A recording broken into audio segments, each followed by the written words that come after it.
Hi y'all, this is Joanne Skiles Couch, and I have some really wonderful news to share with you all. Some of you already know, maybe my closest friends and some family members, and it's a very exciting adventure I'm on. Back in October, I pitched an exhibition idea to Logan Dennison, the director of exhibitions for the Lexington Art League, and he totally loved the idea. And so we had set up a meeting, our first meeting, December 5th, and it went really well.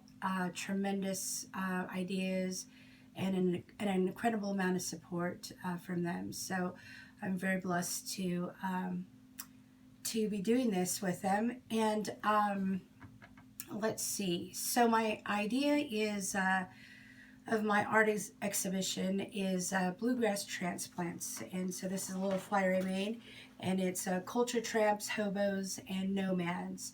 And basically people like myself who've come from different places all over the world.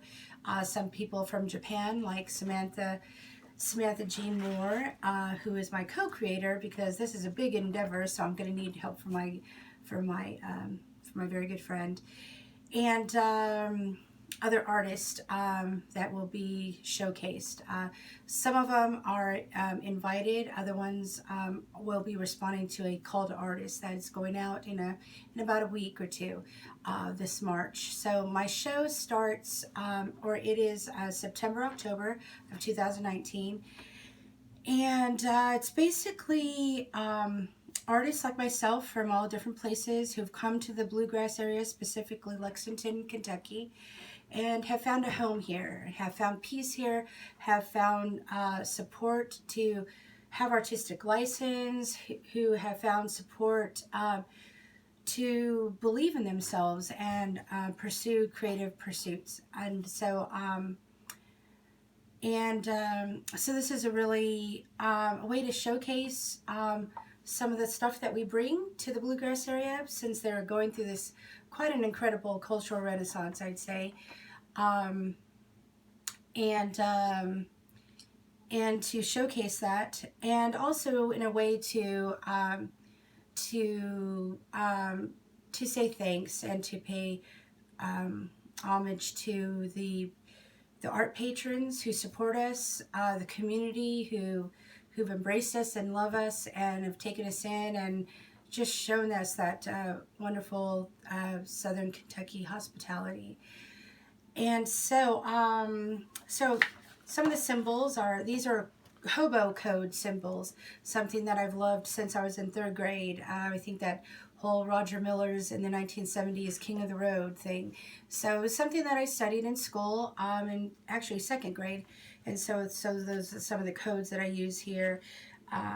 The sky's the limit, don't give up, camp here, good road to follow, all is good here. And those are some of the things that really symbolize Kentucky.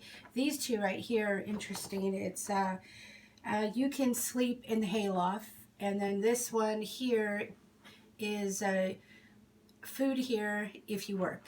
So basically that's what a hobo is, a person who goes to where the work is, and they work hard, and they find peace in a home and a soft place to lay their head, and where they could grow.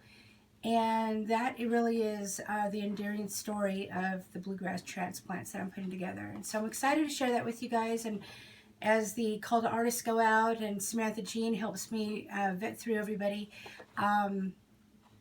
that'll be a wonderful thing that I'll share more with you.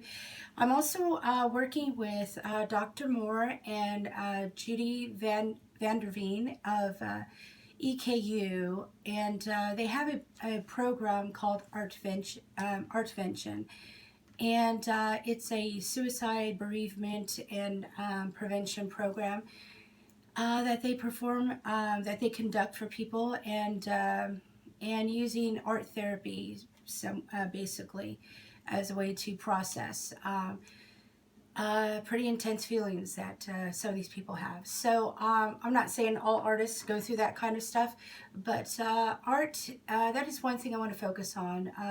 the therapeutic, cathartic process of art and finding your artistic voice and feeling validated and bona fide in that. And that is a wonderful thing. So after my meeting on December 5th, I immediately went to the internet and looked up an email address of a artist who has passed on. She passed away in the 90s, but she's a Lexington artist, and I had no idea she lived here in Lexington. She's very, very famous. Well, her life is.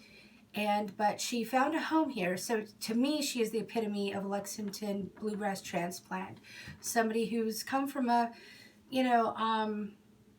various background, but sometimes difficult background, but they found a home here and they found a safe place where they could thrive. And that artist is Shirley Mason, and a gentleman who is, I believe, his father was the second cousin of Shirley Mason, and so he conducts a website called Hidden Paintings, and he just sent me this package. Actually, he sent it to me a week ago. I haven't had the art to open it because Shirley Mason's story is very near and dear to my heart. A lot of people don't know her, even though she was a